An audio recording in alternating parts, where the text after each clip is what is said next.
Hello everyone and welcome to the session of the All India Speed Test Discussion। यहाँ पे state की speed test का हम discussion करने वाले हैं। एसटी आप कई बार देते हैं लेकिन उसका एनालिसिस इक्वली इंपॉर्टेंट है, क्योंकि एनालिसिस करने से आपको आपकी गलतियां पता चलती हैं या आपने जो चीजें मिस कर दी वो आप यहाँ पे सीखते हो। तो चलिए स्टार्ट करते हैं with the very first question, जो कि बहुत ही आसान है। क्या लिखा हुआ है? Select the incorrectly spelled word. जिसकी स्पेलिंग यहाँ पे रॉन्ग है वही वर्ड आपका क्या हो जाएगा? आंसर हो जाएगा।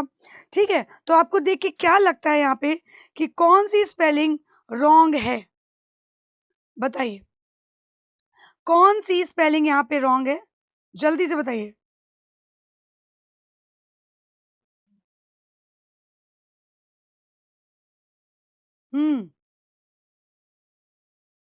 कौन बताएगा?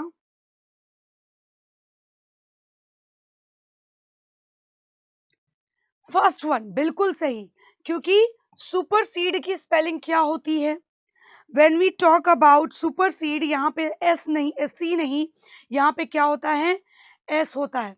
क्या होता है बेटा? एस होता है। और जो सुपरसीड का मतलब पता है क्या होता है?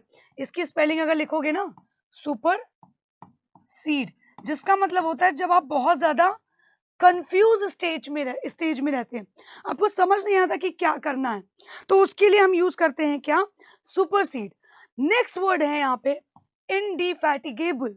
इनडिफैटिगेबल मतलब जो परसिस्ट करता है टायरलेसली, है ना, एक अनटायरिंग एफर्ट, कभी ना थकने वाला, जो अनटायरिंग होता है, कभी ना थकने वाला,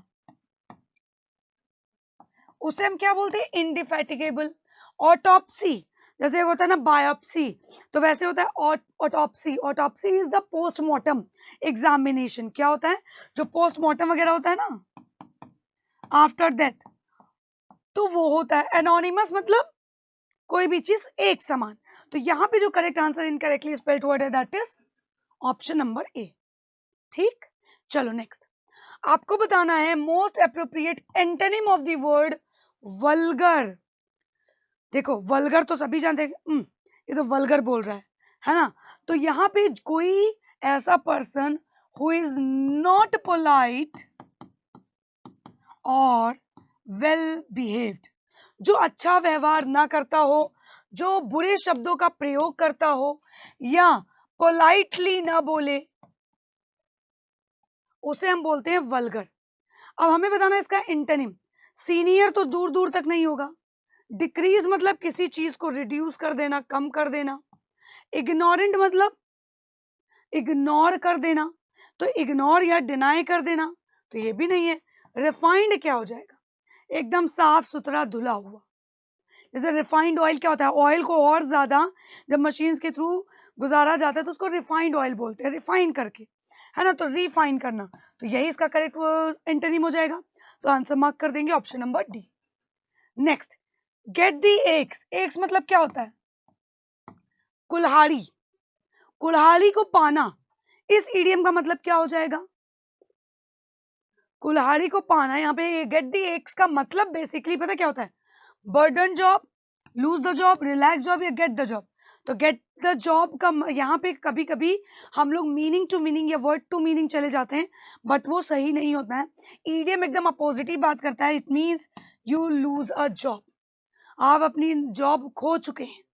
गेट द एक्स मतलब लूज द जॉब। इस ब्लैंक में क्या आएगा? A note of during the leaders meeting of the UN. तो नोट ऑफ जब मीटिंग हुई यूएन की, फ्रिक्शन सफर्ड। फ्रिक्शन कैसे सफर कर सकता है? रॉन्ग हो जाएगा। Discord surfaced, not suffered surfaced. Discord मतलब चीजों को लेकर के असहमति होना। डिसएग्रीमेंट, ग्रीवेंस, सौरो दुख। स्ट्राइफ इससे अलग हो गया। तो ऑब्वियसली एक नोट अगर कोई चीज है तो डिस्कॉर्ड सरफेस मतलब अपनी असहमति जारी करते हुए during the leaders meeting at the UN. तो बी यहाँ पे सबसे करेक्टली प्लेस हो जाएगा। Next, decipher. डेसिफर का आपको सिनोनिम बताना है। एक्चुअली ये रिटन फ्रेज होता है या राइटिंग में कोई टेक्स्ट होता है that is written with a code. एक कोड के साथ कोई टेक्स्ट अगर लिखा जाए a text with a written code, decipher, जैसे आपका पासवर्ड जिसे हम बोल देते हैं ना, कोड सिल्वर, जिसको नॉर्मल लैंग्वेज में आप कन्वर्ट कर दो, इसको convert code into normal language, वो होता है डेसिफर। तो इंटरप्रेट ही वही चीज हो गई। इंटरप्रेट द रिजल्ट मतलब कहते हैं ना उस चीज को सही सही बताना। कैलकुलेट मतलब मापना, इवैल्यूएट करना। क्रिएट अलग हो गया। इंट्रोगेट मतलब चीजों में इन्वेस्टिगेशन करना। तो ये आपका सबसे करेक्ट हो गया कि नहीं हो गया। अब आते हैं क्वेश्चन नंबर 26 से 28 तक में, जिसमें एक पैसेज, और बहुत ध्यान से इसको पढ़ेंगे और समझेंगे। ट्रेड फेयर्स, जो बिजनेस फेयर्स लगते हैं ना, बिजनेस का मेला जिसे हम बोलते हैं, are among the most memorable events. Among the most में मतलब बहुत सारे जो भी इवेंट्स होते हैं उसमें से सबसे ज्यादा यादगार जो इवेंट है वो है trade fair, that take place periodically, जो इंटरवल मतलब टाइम टू टाइम होता रहता है, with the purpose of promoting sales, उस जिसका पर्पस, जिसका एम क्या होता है, सेल्स को प्रमोट करना, नए प्रोडक्ट्स लॉन्च करना, bringing together manufacturers of a particular line of products, जो उस पर्टिकुलर लाइन ऑफ प्रोडक्ट्स मतलब जो जिस लाइन में है उनको एक साथ लाना, एंड एडुकेटिंग द पब्लिक, और पब्लिक में अवेयरनेस फैलाना।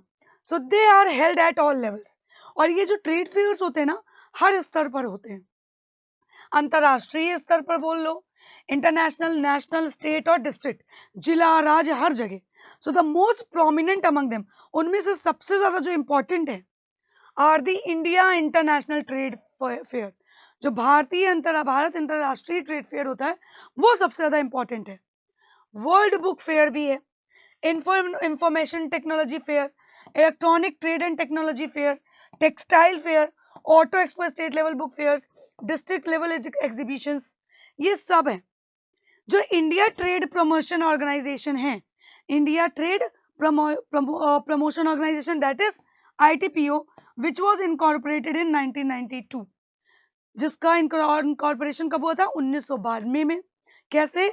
By the merger of trade development authority, जो TDA के मर्जर हैं with the Trade Fair Authority of India, TFAI has been playing a commendable role in this respect.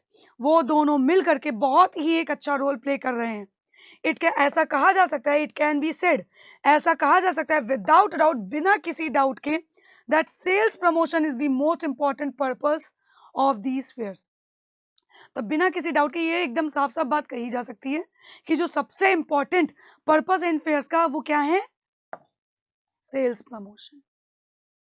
ठीक है, एक साथ लाना, bringing together the largest possible number of manufacturers, जो बड़े बड़े मैन्युफैक्चरर्स हैं, सप्लायर्स हैं, एग्जिस्टिंग एंड पोटेंशियल बायर्स हैं, वो एक छत के नीचे आते हैं और अपने प्रोडक्ट्स को एक इफेक्टिव वे में प्रेजेंट करते हैं, प्रमोट करते हैं।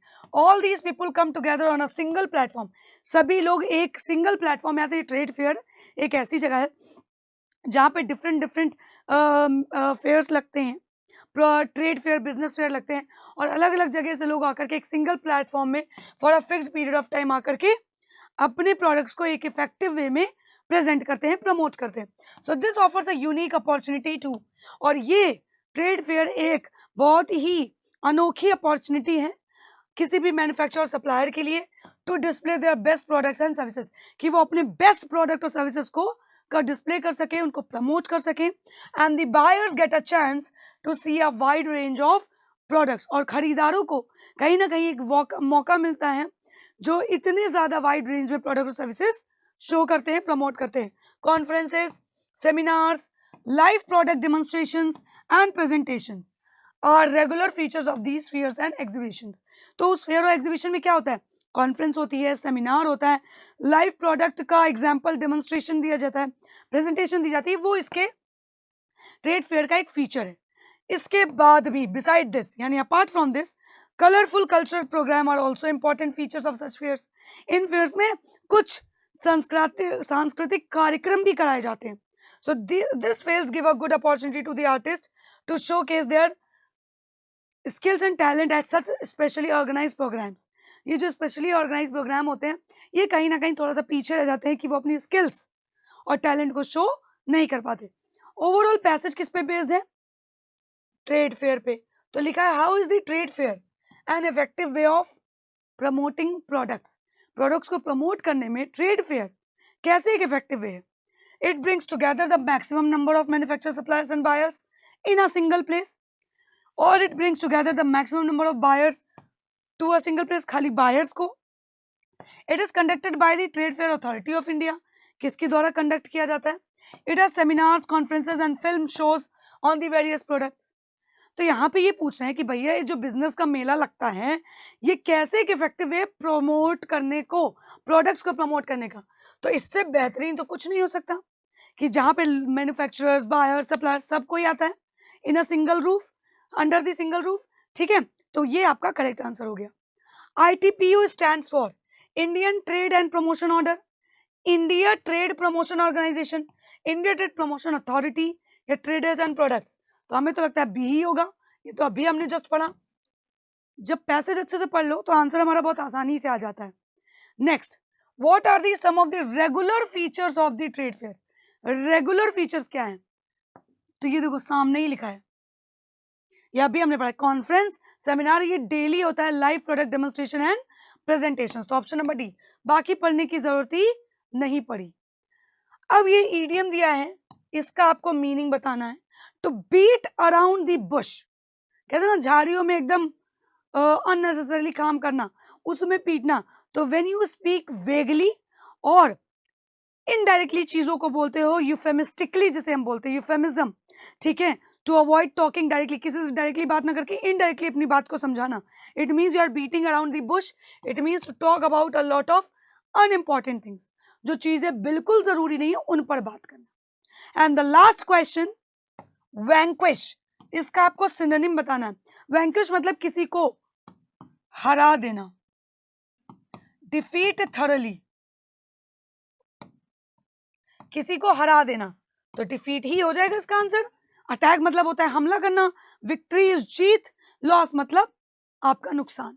तो हराना, vanquish is the correct synonym. So this was all about for today's ST discussion. इसको और अच्छे से एनालाइज करिएगा।